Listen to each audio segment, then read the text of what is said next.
सांगड़ आपका हार्दिक स्वागत करता हूं। प्रिय साथियों, हमारा जीके फैक्ट सीरीज के अंतर्गत जो पजल जो टॉपिक है, हार्ड टॉपिक है, उस सीरीज के अंतर्गत हमारा साथियों आज का जो टॉपिक रहेगा राजस्थान की जो आपकी 4-5 सभ्यताएं डाली हुई है। तो हम उनमें से जो बड़ी बड़ी सभ्यताएं हैं उनको तो पहले कंप्लीट एक पढ़ेंगे।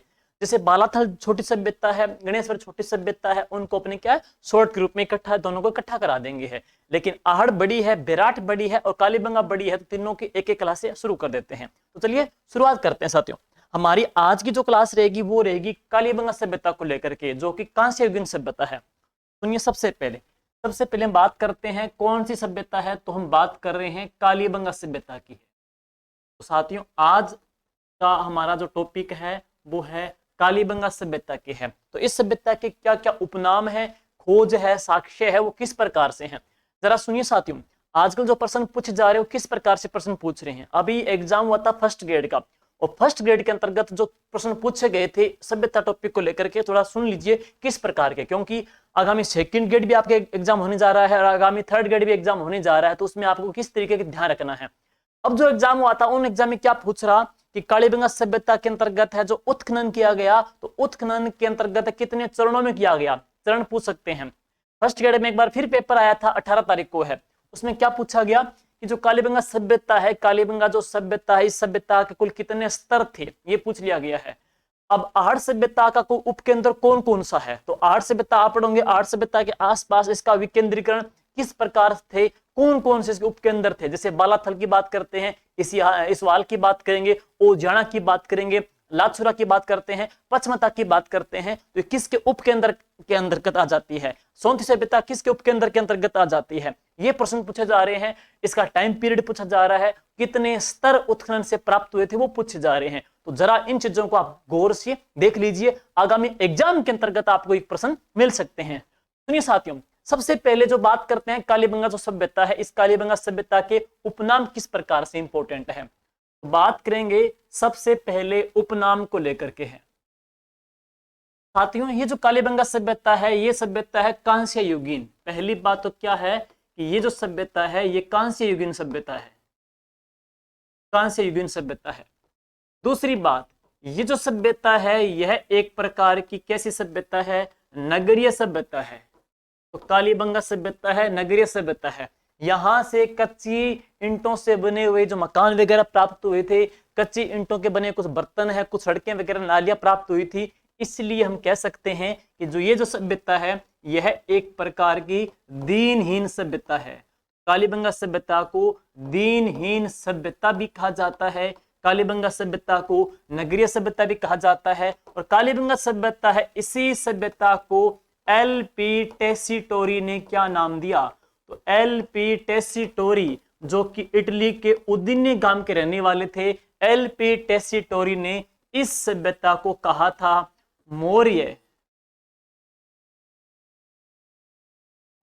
पूर्व युगीन, सॉरी, इस सभ्यता को क्या नाम दिया था, मौर्य पूर्व युगीन सभ्यता, मौर्य पूर्व युगीन सभ्यता। मौर्य पूर्व जो युगीन सभ्यता है, यह जो नाम दिया था किसने दिया था, एल.पी. टेसीटोरी साहब ने दिया था। इसको दीनहीन सभ्यता भी कहा गया है। तो ये जो सभ्यता है, इस सभ्यता को नगरीय सभ्यता भी बोल देते हैं, नगरीय सभ्यता भी है, और एल.पी. टेसीटोरी ने इसको दीनहीन सभ्यता भी कहा है। अब बात करते हैं दशरथ शर्मा की है, वेरी वेरी इंपॉर्टेंट है।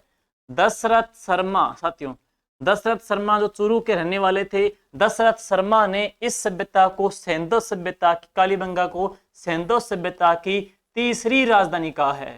तो कालीबंगा को सैंधव सभ्यता की जो थर्ड जो राजधानी जो नाम दिया, कालीबंगा सभ्यता को सैंधव सभ्यता की तीसरी जो राजधानी नाम दिया, किसने दिया है, दशरथ शर्मा ने दिया है। वेरी वेरी इंपॉर्टेंट है।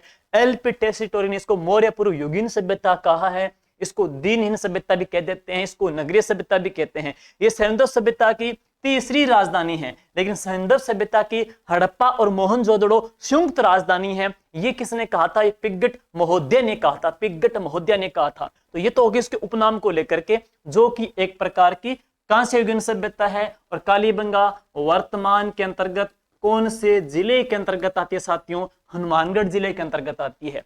अब अगले इसके चरण के अंतर्गत हम बात करते हैं जो ये कालीबंगा सभ्यता है, इस सभ्यता की सबसे पहले जानकारी कौन देता है?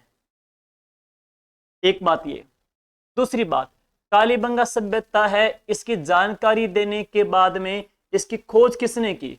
और खोज को लेकर के एक प्रश्न और इंपॉर्टेंट है। तीसरी जो विशेषता है, कालीबंगा सभ्यता का जो उत्खनन है किसने किया था? और कालीबंगा सभ्यता का जो उत्खनन है, कितने इस सभ्यता के उत्खनन के कितने स्तर यहां से प्राप्त हुए हैं, ये इंपॉर्टेंट है। और नेक्स्ट बात करेंगे, कार्बन 14 पद्धति के अकॉर्डिंग इस सभ्यता का टाइम पीरियड है वो कब से कब तक का है, ये बातें हैं। सुनिए, अब बात करते हैं ये जो कालीबंगा सभ्यता है इसकी जो जानकारी है, इस सभ्यता की सबसे पहले जो जानकारी देता है तो वह कौन देता है? एलपी टेसीटोरी।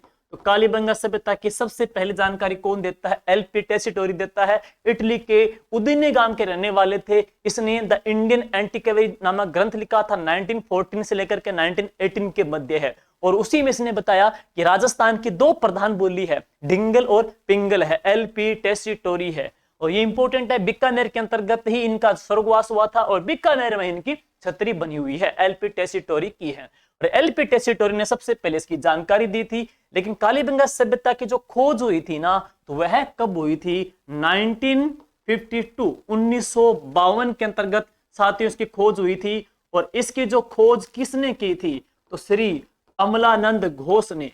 तो कालीबंगा सभ्यता की खोज की थी श्री अमलानंद घोष ने की थी। लेकिन बात करते हैं क्या खास बात है, स्वतंत्रता प्राप्ति के बाद है। स्वतंत्रता के बाद खोजा गया पहला सभ्यता स्थल, बाद खोजा गया पहला सभ्यता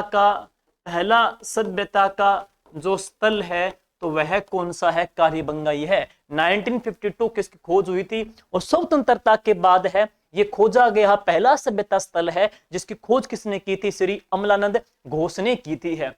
अब बात करते हैं ये जो सभ्यता है इसकी जो खोज 1952 में 1952 में हुई थी। लेकिन इसका जो उत्खनन है, इसका जो उत्खनन हुआ था 1961 से लेकर के 1969 के बिटवीन, 1961 से लेकर के 1969 के बीच इसका उत्खनन हुआ था। लेकिन उत्खनन करने वाले की बात करेंगे साथियों तो नाम आएगा श्री बी लाल।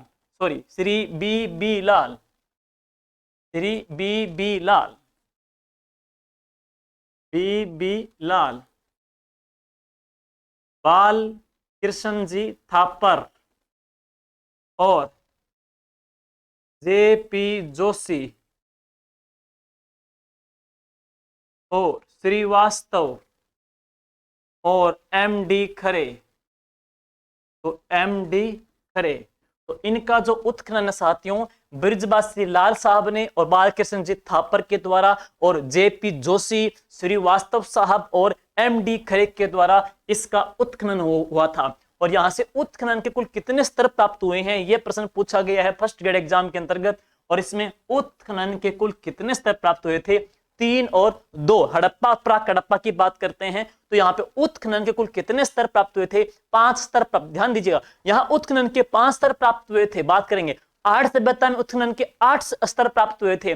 और बालाथल सभ्यता है, बालाथल सभ्यता की बात करेंगे तो बालाथल सभ्यता के अंतर्गत आप पढ़ोगे कि वहां पर कुल कितने परतों की खोज हुई थी? 22 परतों की खोज हुई थी। तो बालाथल सभ्यता के अंतर्गत है कुल 22 परतों की खोज की गई थी है। कार्बन 14 पत्ती के अकॉर्डिंग, कार्बन 14 पत्ती के अकॉर्डिंग इस सभ्यता का टाइम पीरियड कब से कब तक का है? तो 2350 ईसा पूर्व से 2350 ईसा पूर्व से 2350 ईसा पूर्व से कब तक का है? 1750 ईसा पूर्व है।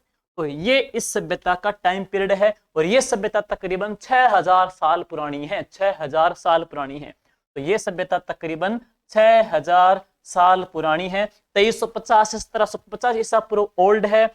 कितने स्तर में उत्खनन हुई थी? 5 स्तर की बात करते हैं। इससे पता है कि 5 स्तर हैं और उत्खनन 1961 से 1969 के बीच बृजबासी लाल, बाल कृष्ण जी थापर, श्रीवास्तव साहब, एमडी खरे, जेपी जोशी ने किया था। स्वतंत्रता के बाद खोजा गया पहला सभ्यता स्थल कौन सा है? कालीबंगा सभ्यता है। खोज किसने की थी? श्री अमलानंद घोष ने की थी, 1952 के अंतर्गत है। और इस सभ्यता की जानकारी कौन देता है? श्री एलपी टेस्टिटोरी देते हैं। और यह सभ्यता है किस नदी के किनारे विकसित हुई थी? सरस्वती, द्वस्वती, घग्गर नदी के किनारे विकसित हुई थी। सरस्वती, द्वस्वती, घग्गर नदी के किनारे यह सभ्यता विकसित हुई थी है। अब आगे बात करते हैं। नदी आपको मैंने बता ही दिया है, सरस्वती के पश्चात है। लेकिन इसके बाद सबसे अहम जो बात करते हैं कि इस सभ्यता है, इस सभ्यता के जो साक्ष्य की बात करते हैं, इस सभ्यता के जो साक्ष्य है वो क्या क्या प्राप्त हुए हैं, यहां से किस किस चीज के साक्ष्य मिले हैं। सबसे पहले साथियों में इसमें आपको बताना चाहूंगा साक्ष्य के अंतर्गत है, तो सबसे पहले अपनी बात करते हैं भवन निर्माण को लेकर के है। भवन निर्माण को लेकर के हैं साथियों। ये जो सभ्यता है, इस सभ्यता के अंतर्गत जो मकान वगैरह बने हैं वह बने हैं कच्ची ईंटों से हैं, कच्ची ईंटों से बने हैं, कच्ची ईंटों से बने हैं। और ये जो ईंटें हैं, ईंटों का जो अनुपात था 4:2:1 है, ये यहाँ की ईंटों का अनुपात है। लेकिन ध्यान रहे, आपसे पूछा जाए पक्की ईंट की जो दीवार है वो किस सभ्यता से मिली थी? इसवाल सभ्यता से प्राप्त हुई थी। कहां पे? उदयपुर के गिलुड़ सभ्यता से। पक्की ईंट की जो दीवार प्राप्त हुई थी वो कहां से हुई थी? गिलुड़ सभ्यता से प्राप्त हुई थी।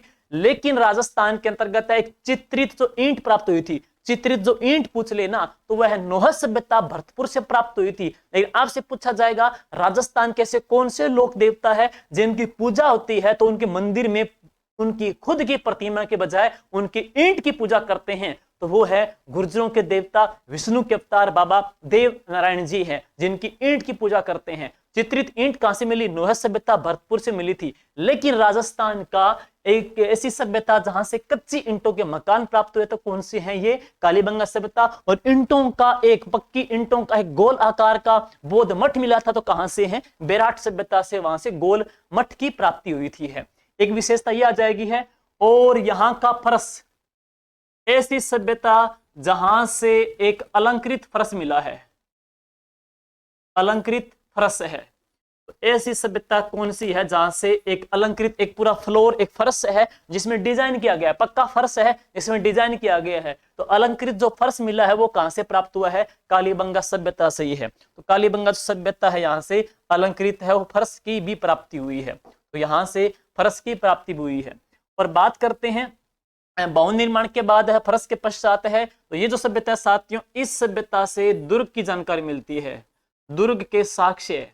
तो ऐसी कौन सी सभ्यता है जहां से दुर्ग की जानकारी मिलती है, गढ़ की जानकारी मिलती है? कौन सी? कालीबंगा सभ्यता से। लेकिन एक 11 कमरे, जिसमें 11 कमरे हैं, एक विशाल दुर्ग मिला है, तो वो सभ्यता बालाथल सभ्यता आ जाएगी, जहां से 11 कमरों का विशाल दुर्ग मिला है, वो बालाथल सभ्यता के तौर पे है। दुर्ग के साक्ष्य भी यहां से आ जाएंगे। अलंकृत फर्श कालीबंगा से आ जाएंगे। भवन निर्माण कच्ची ईंटों से बने कालीबंगा से आ जाएंगे। ईंटों का अनुपात कितना है? 4:2:1 यहाँ पे अनुपात आ जाएगा है। और बात करते हैं साथियों, ये जो सभ्यता है, ये प्रश्न आया था वुमेन सुपरवाइजर में, very very important, very very important. दोहरा प्रकोटा मोस्ट इंपॉर्टेंट है, सुनिएगा। दोनों बातें बता दें आपको मैं। दोहरा प्रकोटा आपसे पूछा जाएगा, ऐसी कौन सी सभ्यता है जहां से एक प्रकोटे के आगे डबल प्रकोटा है? दोहरा प्रकोटा सभ्यता का प्रश्न। लेकिन राजस्थान में ऐसा कौन सा फोर्ट है, दुर्ग है, जिसके आगे एक तो प्रकोटा है लेकिन डबल प्रकोटा है? तो दोहरा प्रकोटा है ना, दोहरा प्रकोटा है साथियों। तो वह तो दुर्ग कौन सा आ जाएगा? सोनारगढ़ है, जैसलमेर का, जिसका प्रकोटा सिंगल नहीं डबल है। लेकिन दोहरा प्रकोटा किस सभ्यता का है? तो यह प्रश्न वुमेन सुपरवाइजर एग्जाम 2015 में पूछा गया था। तो वह सभ्यता कौन सी आ जाएगी? कालीबंगा सभ्यता आ जाएगी। यहां से डबल प्रकोटे के साक्ष्य मिले थे। दोहरा प्रकोटा कहां का है? सोनारगढ़ का है। एक ऐसा प्रकोटा जो आगरा के प्रकोटे के बाद मजबूत प्रकोटा है, तो कोटा का प्रकोटा है। किसने कहा था? कर्नल जेम्स टोड ने कहा था। एक ऐसा प्रकोटा जो चारों ओर से मिट्टी का बना है, तो वह किसका? लोहागढ़ दुर्ग भरतपुर का है। एक ऐसा दुर्ग जिसका प्रकोटा 36 किलोमीटर लंबा है, तो वह किसका आ जाता है साथियों? वह आ जाता है कुंभलगढ़ दुर्ग का जाता है। लेकिन दोहरा प्रकोटा कहां का? सोनारगढ़ का। दोहरे प्रकोटे के साक्ष्य, दुर्ग के साक्ष्य वगैरह आई गए हैं। और अब बात करते हैं नालियों की है।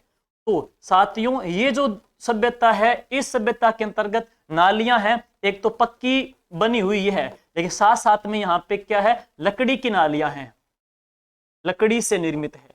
तो ऐसी सभ्यता जहां से लकड़ी से बनी हुई नालियां प्राप्त हुई तो कौन सी है, कालीबंगा सभ्यता है। एकमात्र इंपोर्टेंट है, वर्ल्ड की एकमात्र सभ्यता जहां से जो नालियां प्राप्त हुई है वो लकड़ी से लकड़ी की नालियां हैं, वो इस सभ्यता से प्राप्त हुई है। लेकिन राजस्थान का एकमात्र दुर्ग जिसकी छत लकड़ी की है, तो वह दुर्ग कौन सा जाता है, सोनारगढ़ दुर्ग है। सोनारगढ़ दुर्ग जिसकी छत लकड़ी से बनी है, लेकिन लकड़ी की नालियां कहां से प्राप्त हुई है, तो कालीबंगा सभ्यता से है। यहाँ पे नालियां हैं वो पक्की भी है, तो हम कह सकते हैं कि ये सभ्यता एक प्रकार का एग्जाम्पल है जो कि नगरीकरण का संकेत देती है, इसीलिए इसको नगरीय सभ्यता की संज्ञा भी दी जाती है। ओके, अब बात करते हैं सड़कों को लेकर के हैं। सड़कें साथियों, ये जो सभ्यता है यहां अपनी बात करेंगे सड़क को लेकर के है। सड़क, तो यहां की जो सड़क के साथियों वह है ऑक्सफोर्ड पद्धति की, या एक दूसरे को समकोण काटती, या हम कहेंगे ग्रिड पद्धति की है। तो एक दूसरे को समकोण काट रही है, एक दूसरे को समकोण काट रही है, ग्रिड सिस्टम की या ऑक्सफोर्ड पद्धति की जो सड़कें हैं वह किस सभ्यता की है, कालीबंगा सभ्यता की है। और यहां के जो घर थे, तो घर के जो दरवाजे हैं, घर के दरवाजे हैं सड़क पे नहीं खुलते थे, बल्कि सड़क के घर के पीछे खुलते थे। सुनिए वापिस सुनिए किस प्रकार से हैं।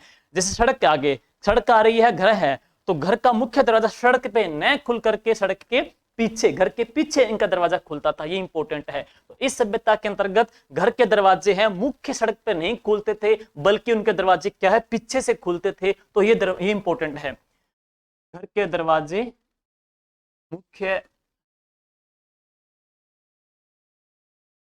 सड़क पर नहीं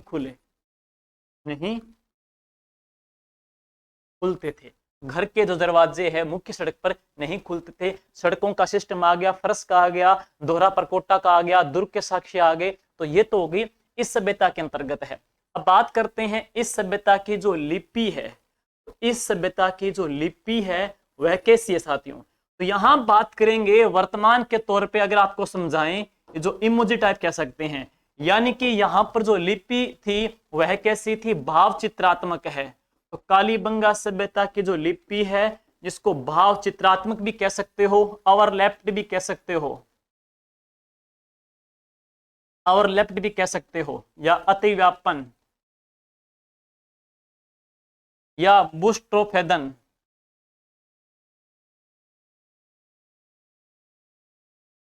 या तंध्रव,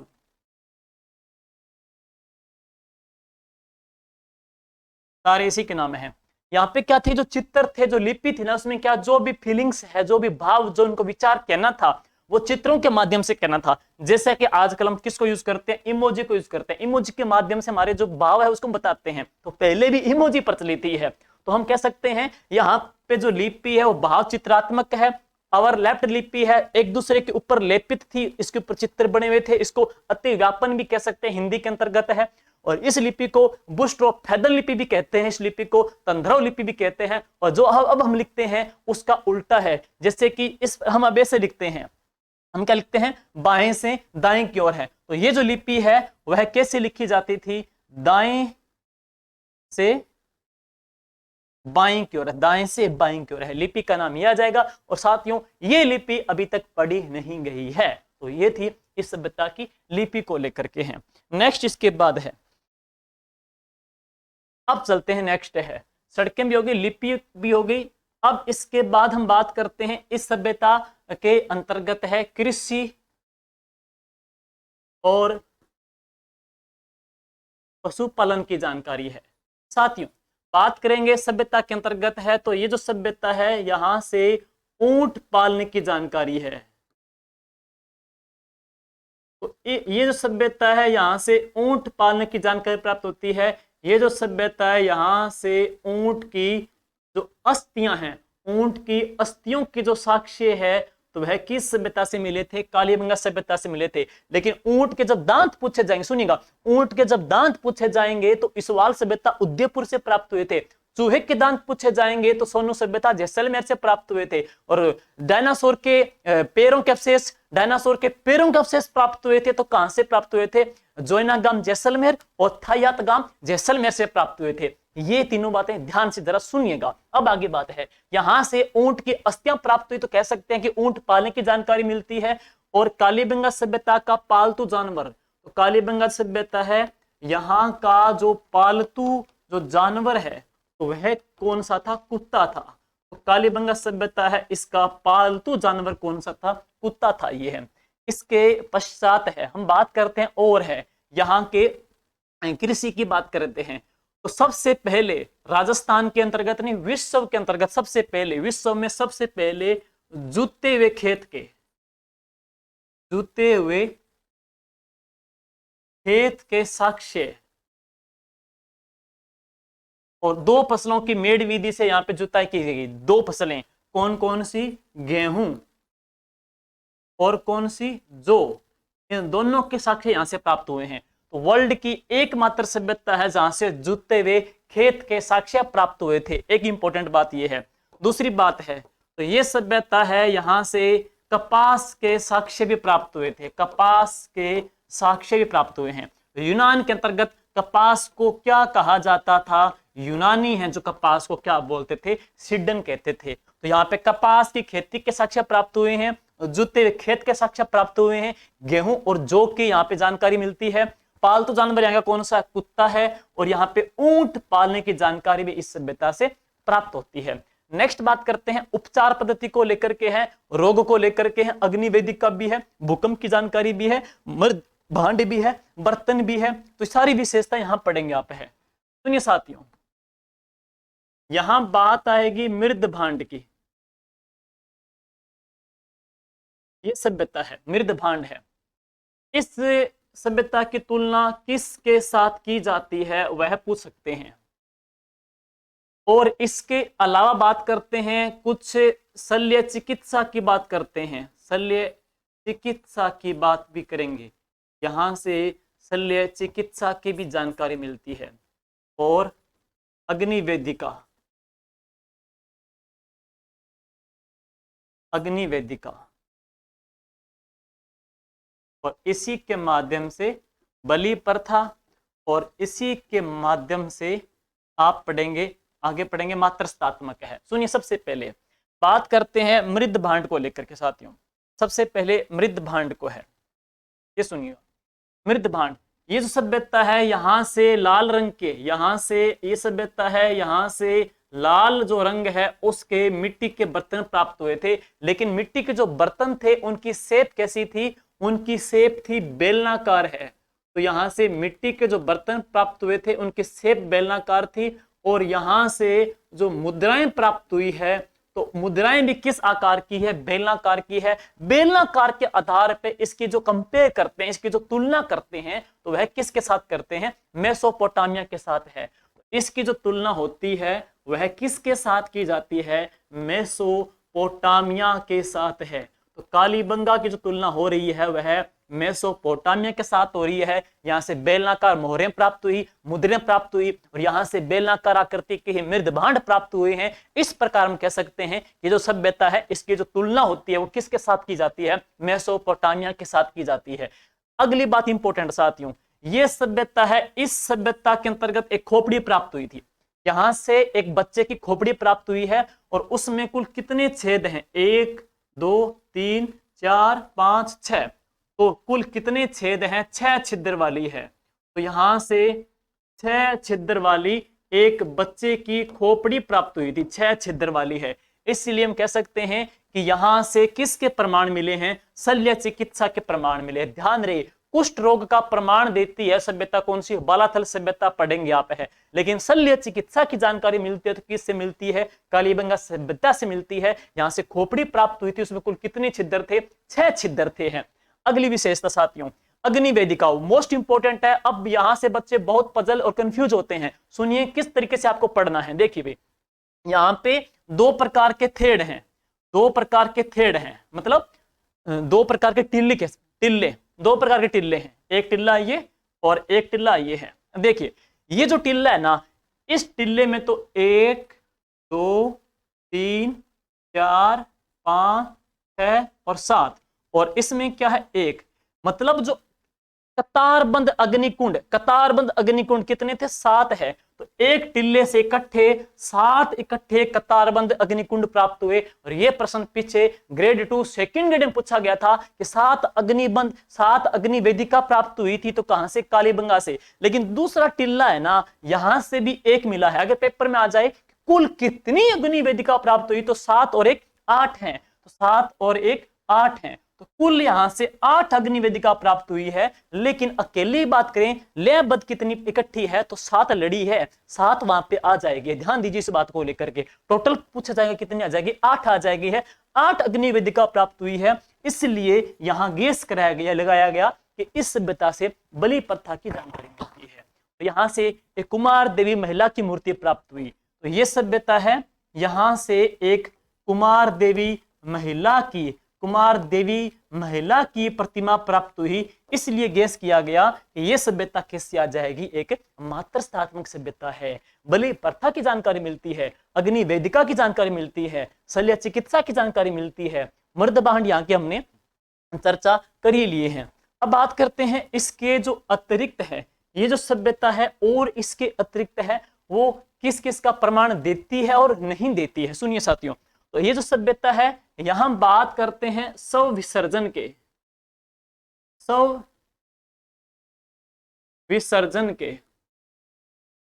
37 एग्जाम्पल है। और यहां की बात करेंगे, इस सभ्यता में एक कंकाल प्राप्त हुआ था, कितने उसके साथ मृद भांड थे, 72 मृद भांड है। और ये जो सभ्यता है, यहां से युगल समाधि के साक्ष्य प्राप्त हुए,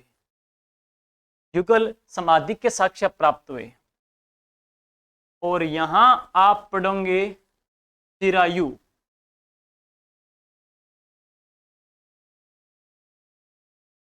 प्रतीकात्मक स्वाधान है, प्रतीकात्मक स्वाधान है। सुनिए सबसे पहले, अब बात करते हैं साथियों, ये जो कालीबंगा सभ्यता है, यहां पर शव विसर्जन के कुल कितने उदाहरण मिले हैं, 37 उदाहरण मिले हैं। इस सभ्यता में शव विसर्जन के, ये सभ्यता है, यहां पर शव विसर्जन के कुल 37 उदाहरण मिले हैं। एक बात ये है, अगली बात ये है, खास वेरी वेरी इंपॉर्टेंट है, राजस्थान के अंतर्गत कपल की इकट्ठी समाधि, युगल समाधि है। ऐसी सभ्यता कौन सी है जहां पे महिला पुरुष यानी कि एक युगल समाधि के साक्ष्य मिले हैं, तो वह सभ्यता कौन सी है, कालीबंगा सभ्यता है, जहां से युगल समाधि के साक्ष्य प्राप्त हुए हैं। और यहां से एक कंकाल प्राप्त हुआ, उसके साथ कुल कितने मृद भांड थे, 72 मृद भांड थे। तो एक कंकाल प्राप्त हुआ है जहां से कुल 72 मृद भांड इसके साथ थे हैं। और अब अगली विशेषता चिरायु, क्या सुनिए, चिरायु क्या है, ये सभ्यता साथियों, इस सभ्यता से क्या है, ये अंडाकार आकृति के, ये सभ्यता कालीबंगा सभ्यता, यहां अंडाकार आकृति की क्या प्राप्त हुई थी, कब्र है। तो इस सभ्यता से अंडाकार आकृति या कुछ इस प्रकार की शेप की कब्र यहां से प्राप्त हुई थी। ये जो कब्र मिली है ना यहाँ की, कालीबंगा सभ्यता से जो कब्र प्राप्त हुई, उस कब्र को क्या नाम दिया गया है, चिरायु नाम दिया गया है। तो चिरायु यहां से प्राप्त होने वाली कब्र को नाम दिया गया है। और यहां जो सभ्यता है, इस सभ्यता से प्रतीकात्मक, कुछ प्रतीक के रूप में, कुछ निशानी के तौर पे समाधान की जानकारी मिलती है। तो ये 8 सभ्यता पढ़ेंगे। 8 सभ्यता में व्यक्ति को दफनाते थे, समाधान था, दफनाते थे आभूषणों के सहित, 8 सभ्यता के अंतर्गत है। लेकिन प्रतीकात्मक समाधान के साक्ष्य कहां से हैं, कालीबंगा सभ्यता से हैं। कालीबंगा सभ्यता से प्राप्त होने वाले कब्र को क्या नाम दिया गया है, चिरायु दिया गया है। युगल समाधि की जानकारी कहां से मिलती है, कालीबंगा सभ्यता से मिलती है। कंकाल के साथ में 72 मृद भांड कहां से, कालीबंगा सभ्यता से है। शव विसर्जन के 37 उदाहरण भी कहां से प्राप्त हुए हैं साथियों, कालीबंगा सभ्यता से प्राप्त हुए हैं। और इसके जो अतिरिक्त बात करते हैं हम, जो इसमें बात रहेगी, ये जो सभ्यता है, यहां से मापक गिलास, तो ये कालीबंगा सभ्यता है, इस सभ्यता से मापक गिलास के भी साक्ष्य है, वह कहां से प्राप्त हुए हैं, कालीबंगा सभ्यता से प्राप्त हुए हैं। मापक गिलास के भी साक्ष्य यहाँ से प्राप्त हुए हैं। तो ये लगभग बड़ी बड़ी विशेषता थी। एक बार हम चलते हैं पीछे के तौर पे, शुरुआत से ही सुनिए। सबसे पहले है कांस्य युगीन सभ्यता थी, नगरीय सभ्यता भी कहते हैं, दीनहीन सभ्यता भी कहते हैं। एलपी टेसीटोरी ने मौर्य पूर्व युगीन सभ्यता कहा है।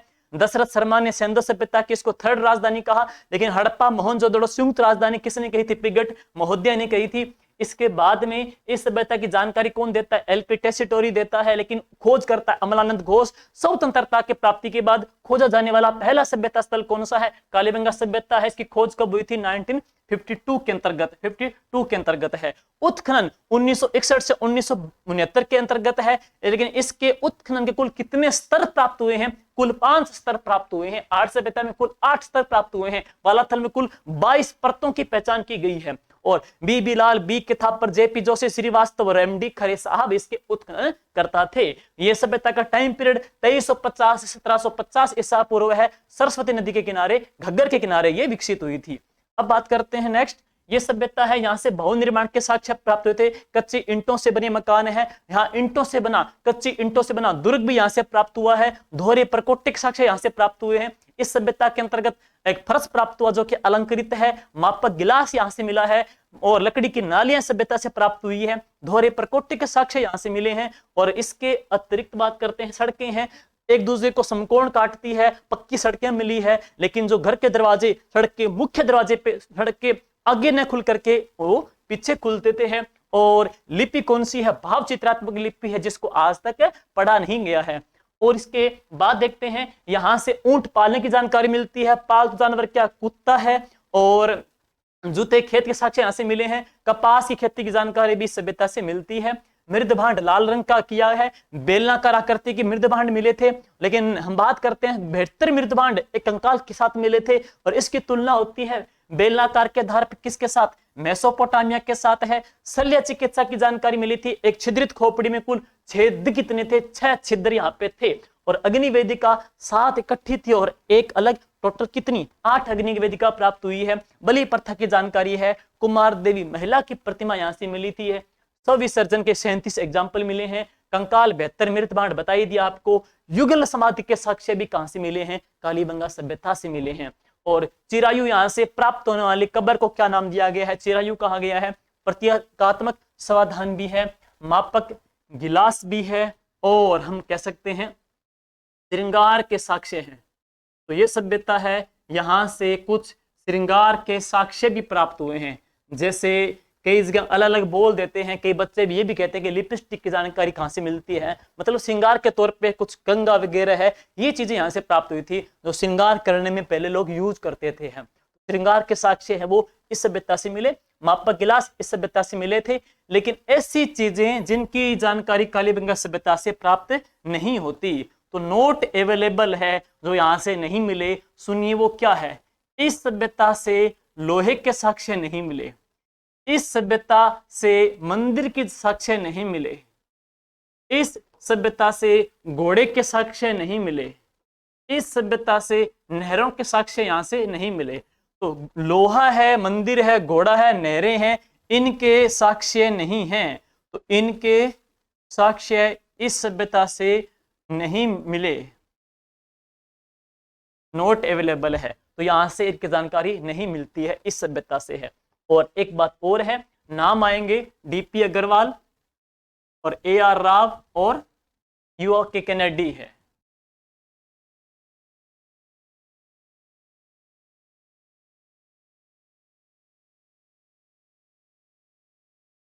AR राव,